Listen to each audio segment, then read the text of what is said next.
Around 3:15 this afternoon, deputies were dispatched here to this area just off of Cannon's Campground Road in regards to a report of a aircraft that was down in this field, or especially a neighborhood that's under development. They're doing the land clearing right now.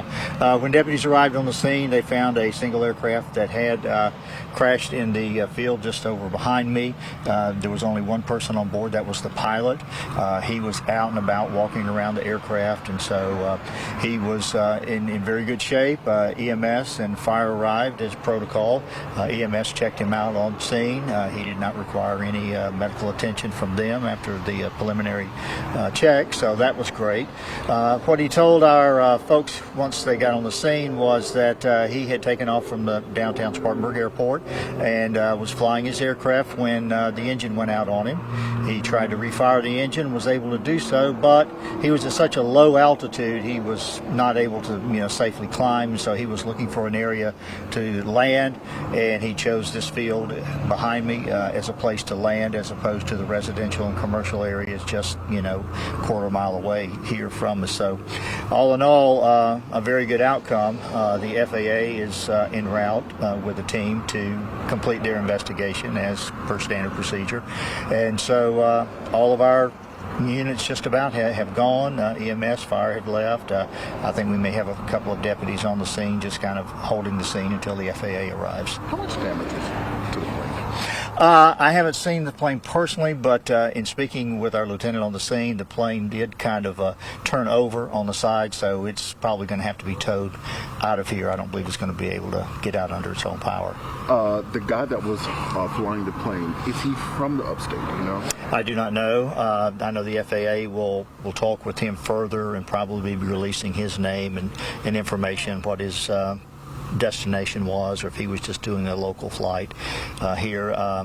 He did describe his aircraft as an experimental aircraft, which usually means that it is one that's not normally manufactured in multitude, so maybe one that he has built from a kit or something like that, which is not unusual. Okay. So this sounds like, not sounds, it is a good outcome. Yeah, it's a very good outcome. If you're going to get dispatched to a report of an aircraft crash, this is about the best possible outcome you can find right here.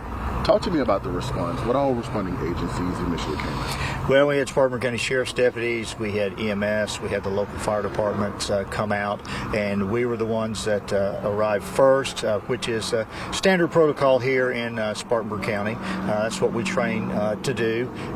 Fire, in case there was a fire involved with the aircraft, EMS if injuries were involved, and then of course Sheriff's Department to secure the scene and allow those other first responders to do their job, and then hold the scene until the FAA or NTSB gets here.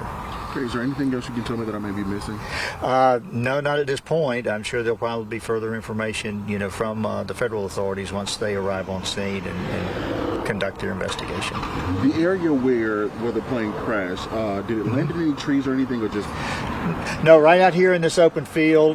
Basically, the pilot described the field as having some ruts and things in it, and that's what prevented him from just making a smoother landing. He said if the field had been a little bit smoother, he probably could have landed it without damaging his aircraft, but because of a lot of the rain and things like that we've had and the heavy equipment doing their grading, there was some ruts and stuff like that caused it to kind of not land as smoothly as he would have liked.